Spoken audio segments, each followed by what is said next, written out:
Good morning students. मैं Sadanand sir आप लोगों के लिए झारखंड सामान्य ज्ञान पर आधारित एक टॉपिक लेकर आया हूं जो आपके स्क्रीन पर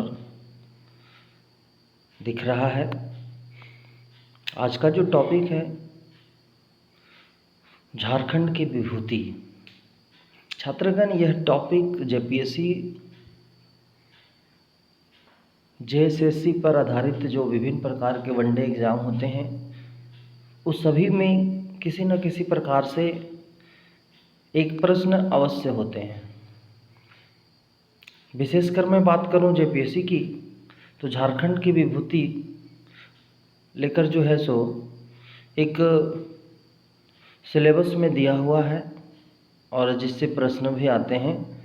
तो चलिए हम लोग शुरू करते हैं झारखंड की विभूति में उन महापुरुषों का जिसने अपना विभिन्न आंदोलन या विभिन्न जो है सो कार्य करके जो है झारखंड के लिए अपने सर्वस्व त्यागने का कार्य किया और झारखंड के प्रति जो अपनी समर्पण जो देने का कार्य किया, उनके बारे में जाने कि आखिर वो शख्स कौन कौन थे।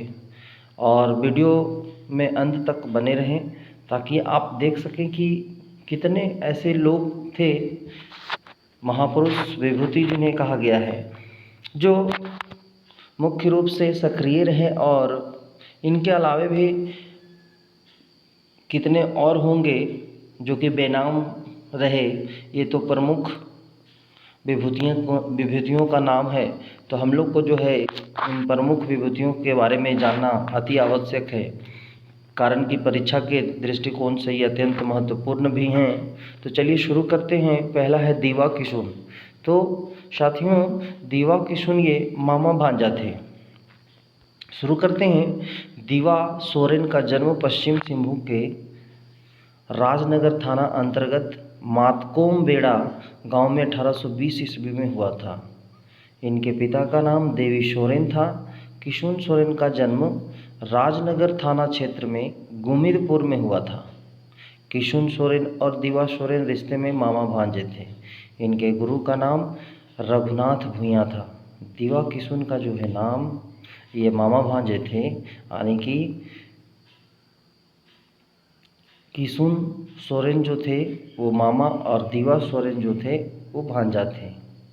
ये जो मामू और भैगना जो हैं हम लोग झारखंड में जो बोलते हैं, ये मिल कर के जो अपना कार्य जो किया, देखिए इन लोगों ने क्या किया। इनके जो गुरु का नाम अगर पूछा जाए तो रघुनाथ भूँइया।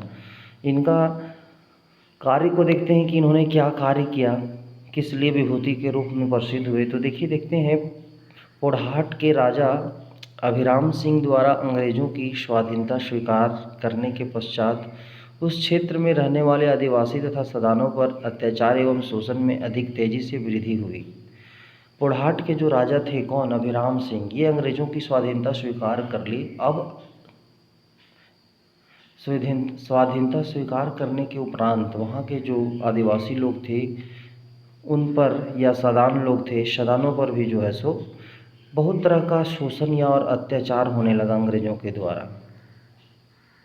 अब आगे है, शोषण और अत्याचार के विरोध में क्षेत्र में निवास करने वाले लोग विद्रोह के लिए दीवा किशुन के नेतृत्व में इकट्ठा होने लगे। सब लोग इनको जो है सो अपना पथ प्रदर्शक माने कि चलिए आप ही कुछ रास्ता दिखा सकते हैं, आप ही हम लोग कुछ बता सकते हैं और हम लोगों को संरक्षित कर सकते हैं। तो दीवा किशुन के नेतृत्व में ये लोग इकट्ठा होने लगे। दीवा किशुन ने डांडो एवं घूड़ा पहाड़ में लोगों की अनेक जनसभाएं की। उन्होंने पोड़हाट के राजा अभिराम सिंह एवं ब्रिटिश प्रशासन के खिलाफ लोगों को विद्रोह करने के लिए प्रेरित किया। देखिए, अभिराम सिंह तो जो है स्वाधीनता स्वीकार कर ली थी, यानी कि अंग्रेज़ों के साथ मिल गए थे। उन्हें तो कुछ स्पेशल जो है सो अंग्रेज़ की तरफ से मिल ही रहा होगा। तो इसीलिए अभिराम सिंह और ब्रिटिश प्रशासन दोनों के खिलाफ जो है लोगों को ये विद्रोह करने के लिए प्रेरित करने लगे दोनों मामा भांजा दीवा किशुन। 1872 ईस्वी में दीवा किशुन के नेतृत्व में विद्रोह आरंभ हुआ। यानी ये जो बात है वो कब की है? 1875 में बिरसा मुंडा की जन्म हुई है ना। तो ये सब देखते हैं आगे।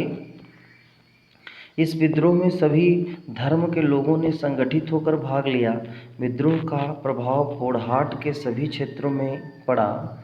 यह विद्रोह बहुत दिनों तक चलता रहा, लेकिन धन के लालच में कुछ स्थानीय लोगों ने दीवा किशुन के पहाड़ में छिपे होने की सूचना ब्रिटिश प्रशासन को दे दी। हर जगह घर की भेदी लंका डाहे वाली बात है। तो कुछ लोग जो है जहाँ ये छुपे हुए थे कि ये पहाड़ के पीछे छुपे हुए हैं, उसकी सूचना दे दी गई। ब्रिटिश प्रशासन ने जो है सो राजा अभिराम सिंह के सैनिकों के द्वारा दीवा किशुन को गिरफ्तार कर लिया गया और इन्हें सरायकेला जेल में फांसी दे दी गई। तो आपसे जो इसमें प्रश्न आता है दोस्तगण कि सबसे पहले दीवा किशुन के बीच का रिश्ता क्या था। तो ये क्या थे, तो किशुन मामा और दीवा भांजा। यहाँ दीवा जो है भांजा का नाम सबसे पहले है, मामू का नाम बाद में है। तो मामा भांजा। और दीवा सोरेन का जन्म कहाँ हुआ था, तो पश्चिम सिंहभूम। इससे जो ऑब्जेक्टिव क्वेश्चन जो आते हैं वो देखिए, है ना। कौन से गांव में हुआ था, तो ये जो है सिंहभूम के राजनगर थाना के अंतर्गत मातकोम बेड़ा गांव में। कब हुआ था, तो 1820 में। इनके पिता का नाम क्या था, तो देवी सोरेन।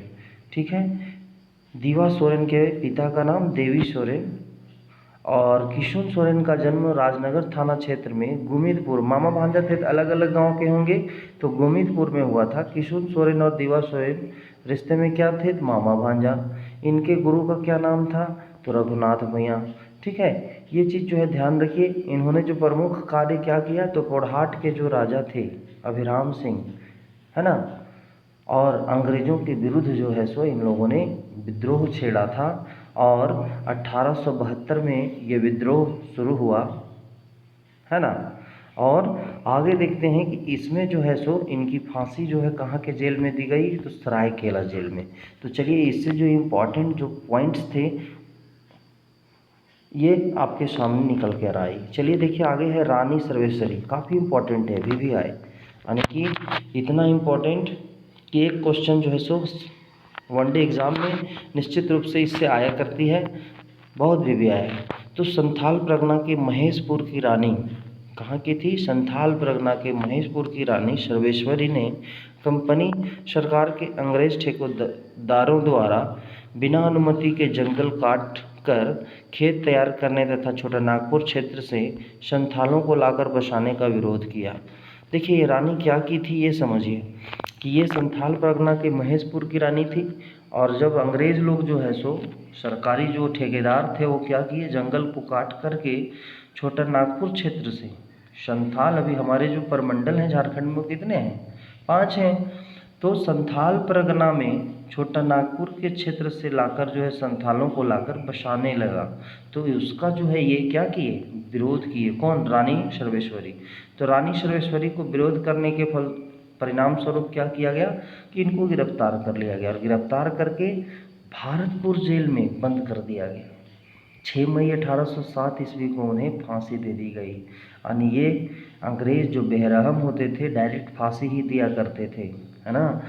भागलपुर में जो है कितने, देखिए ये सिर्फ रानी सर्वेश्वरी का जो है फांसी नहीं हुआ है, और भी जो है आप आगे पढ़ेंगे कि भागलपुर में जो है किनका हुआ है। तो बने रहिए वीडियो में, बहुत ही इम्पोर्टेंट जो है सो टॉपिक मैं लेकर आया हूँ आपके बीच में। चलिए देखते हैं।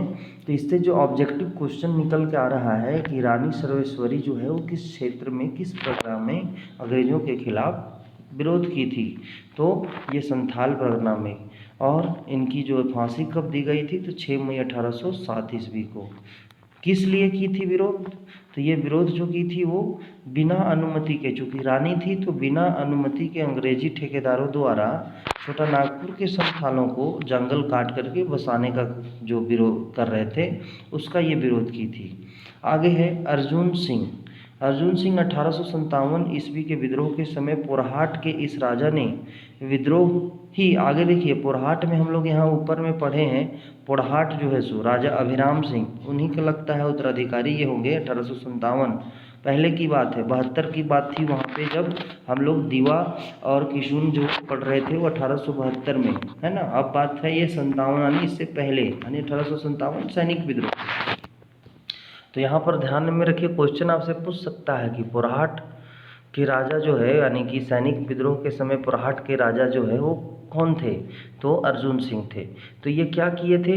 इस राजा ने विद्रोही सैनिकों को अपने यहाँ शरण दिया। दैट मीन्स जो 1857 में सिपाही विद्रोह हुई थी, उसमें जो विद्रोही सैनिक थे, जो विद्रोह में लड़ रहे थे, उनको इन्होंने शरण दिया, जिसका अंग्रेज कैप्टन बर्स ने विरोध किया। अंग्रेज कैप्टन जो बर्स था वो विरोध किया और दोनों के बीच 1859 तक संघर्ष चलता रहा, मतलब कि लड़ाई चलता रहा। अंततः अर्जुन सिंह को कमिश्नर डाल्टन के समक्ष आत्मसमर्पण करना पड़ा। तो देखिए क्वेश्चन पूछा जाएगा कि बुरहाट के राजा जो हैं वो किस अंग्रेजी कमिश्नर के पास आत्मसमर्पण करना पड़ा। 4 नाम दे देगा और उसमें से एक डाल्टन होगा, तो आपका आंसर क्या होना चाहिए? डाल्टन होना चाहिए। उन्हें बंदी बनाकर बनारस में रखा गया और जहां 1870 में उनकी मृत्यु हो गई। अगला है गया मुंडा। देखिए गया मुंडा के बारे में आप जानते होंगे कि ये बिरसा मुंडा है ना। बिरसा मुंडा के जो हैं ये अग्रणी नेता थे। साथ में जो है काफ़ी जो है जब मुंडा आंदोलन हुआ तो उसमें ये नेतृत्वकर्ता के रूप में जो है सो उनका साथ दे रहे थे, सक्रिय थे। तो कहता है गया मुंडा सरदारी आंदोलन के समय से ही सक्रिय रहे। इनका जो गया मुंडा को किस नाम आंदोलन के नाम से जाने लगा था, तो ये इनको जाने लगा था सरदारी आंदोलन। इनका जन्म खूंटी जिले के मुरहू प्रखंड के एटके डी गांव में हुआ था। गया मुंडा का जन्म कहाँ हुआ था? खूंटी जिले के एटके डी गांव में। और गया मुंडा का किस आंदोलन से जो है सो लगाव था, यानी कि सक्रिय थे सरदारी आंदोलन के। जब बिरसा मुंडा के नेतृत्व में अबुआ दिसुम अपना देश आंदोलन शुरू हुआ तब वह बिरसा मुंडा के सेना नायक बने। यानी कि पूछा भी जाएगा आपसे क्वेश्चन कि बिरसा मुंडा के सेना नायक कौन थे? तो गया मुंडा। 6 जनवरी 1900 को उनके गांव एटके डी से उन्हें गिरफ्तार कर रांची जेल में, देखिए ये तो बिरसा मुंडा के समकक्ष थे, और 1900 में जो है सो इनकी मृत्यु हुई बिरसा मुंडा का। तो 6 जनवरी 1900 को उनके गांव एटके डी में उन्हें गिरफ्तार कर रांची जेल में बंद कर दिया गया। बाद में उन्हें फांसी दे दी गई। जितने भी अंग्रेज लोग जो है हमारे महान विभूतियों को पकड़ते थे उन्हें डायरेक्ट फांसी देते थे। आप देखेंगे कि कितनी विभूतियों को जो है फांसी पर लटका दिया गया, कितने अंग्रेज निर्दय थे। अभी और देखते हैं हम लोग, हर जगह फांसी फांसी फांसी, है ना। भूषण सिंह, पलामू में चेरों का राज था। पलामू में जो है एक समय में चेरों का राज था। भूषण सिंह इसी चेरो जनजाति के थे। क्वेश्चन पूछ सकता है कि भूषण सिंह किस जनजाति के थे? तो चेरो जनजाति के। राजा मेदिनी इस वंश के सबसे प्रसिद्ध राजा हुए। अभी मेदिनी नगर भी पलामू में आपका है, मिलता है, एक जगह है मेदिनी नगर। तो राजा मेदिनी के नाम से ही सो जो क्या है वो बसाया गया है। और राजा मेदिनी जो है वो सबसे प्रसिद्ध राजा वंश हुए 1800 ईस्वी के आसपास। चूड़ामन राय राजा थे। 1800 ईस्वी के पास कौन थे? चूड़ामन राय। राजा अयोग्य था, अंग्रेजों की कृपा से राजकाज चल रहा था। राजा की इस अयोग्यता और अंग्रेजों का समर्थक होने की वजह से राजा के खिलाफ पलामू में विद्रोह की आग सुलगने लगी। जो राजा था 1800 में चूड़ामन राय, ये जो है अंग्रेजों के साथ मिलकर चूड़ा खाता था, दैट मीन्स समर्थक था। तो अब इसका विरोध जो है सो इधर और जनमानस में सुलगने लगी थी। इस विद्रोह की अगुवाई भूषण सिंह ने की, है ना। अब राजा इस विद्रोह से पार न पा सके तो अंग्रेजी फौज की मदद ली। पलामू से लेकर सरगुजा तक विद्रोह की लपेटें ऊंची होती रही। 2 साल तक ये लड़े।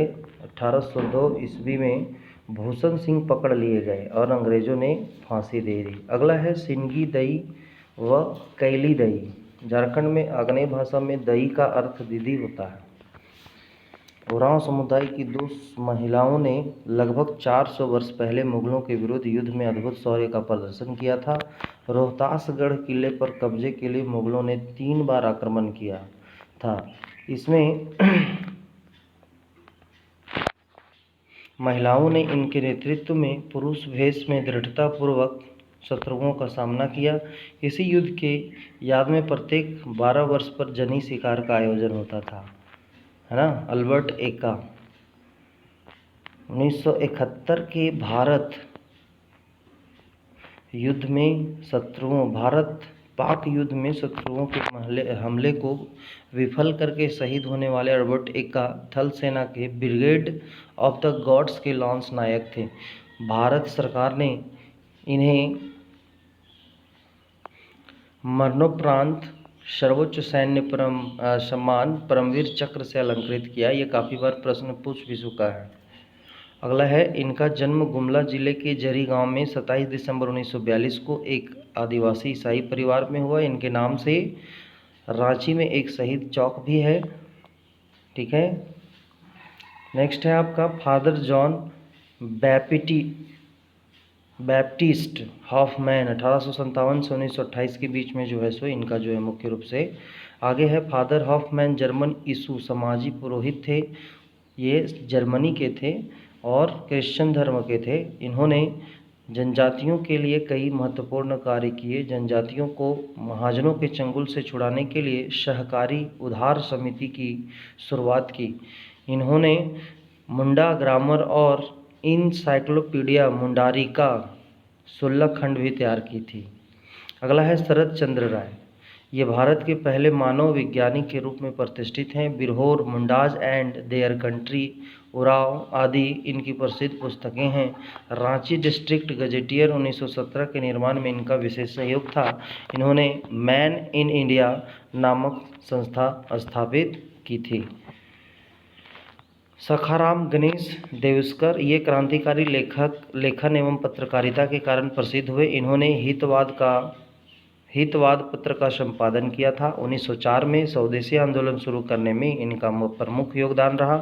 देशेर कथा, तिलकेर मुकदमा, एटा कौन जुग आदि उनकी चर्चित पुस्तकें हैं, जिन्हें अंग्रेजी सरकार ने जब्त कर लिया था। देवघर के निकट क्रौं ग्राम में इनका निधन 1913 में हुआ था। अगले हैं राधा कृष्ण, ये झारखंड के प्रसिद्ध साहित्यकार थे। इन्होंने घोष, बोस, बनर्जी, चटर्जी उपनाम से हिंदी हास्य व्यंग्य लिखा। इन्होंने 1947 से 1970 तक आदिवासी पत्रिका का संपादन किया, जिसके माध्यम से जनजातीय लेखकों की कई पीढ़ी तैयार की गई। ये हिंदी के अलावा नागपुरी में भी लेखन करते थे। अगले हैं पंडित रघुनाथ मुर्मू। इन्होंने 1941 में संथाली भाषा लिपि ओल चिकी तैयार की। बहुत इंपॉर्टेंट प्रश्न है यहाँ पे कि ओल चिकी संथाली भाषा यानी कि संथाली भाषा की लिपि क्या है, तो ओल चिकी। और ये इसकी तैयारी किसने की, तो पंडित रघुनाथ मुर्मू ने। और कब की, 1941 में। तभी से ओल चिकी लिपि में संथाली भाषा का लोक साहित्य एवं अन्य रचनाएं लिखी जाने लगी। इनके महत्वपूर्ण योगदान पर इन्हें पंडित उपाधि से विभूषित किया गया। डॉक्टर कामिल बुल्के, इन्होंने राम कथा उत्पत्ति एवं विकास पर इलाहाबाद विश्वविद्यालय से PhD की उपाधि प्राप्त की थी। इनके द्वारा तैयार किया गया अंग्रेजी हिंदी शब्दकोश काफ़ी लोकप्रिय हुआ। इन्हें भारत सरकार द्वारा पद्म भूषण से विभूषित किया गया। इन्हें साहित्य सेवा के लिए राधा कृष्ण पुरस्कार भी मिला। अगले हैं डॉक्टर कुमार सुरेश सिंह। इन्होंने झारखंड विषयक कई पुस्तकें तैयार की, जिनमें बिरसा मुंडा और उनका आंदोलन काफ़ी चर्चित रही। जनजातीय एवं क्षेत्रीय भाषा विभाग की स्थापना में इनका महत्वपूर्ण योगदान था। एंथ्रोपोलॉजिकल सर्वे ऑफ इंडिया के अध्यक्ष, रांची विश्वविद्यालय के कुलपति तथा छोटानागपुर कश्मीर के कमिश्नर पद पर इनका योगदान सराहनीय रहा। Colonial transformation of tribal society in middle India, famine in India, the people of India आदि इनकी अन्य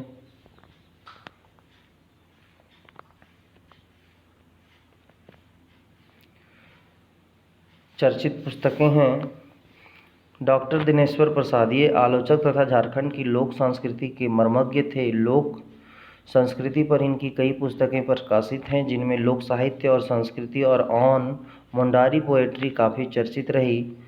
डॉक्टर कामिल बुल के साथ मिलकर इन्होंने अंग्रेजी हिंदी कोश तैयार की। अगला जो है अगला आपका है सुधेंद्र नारायण सिंह देव।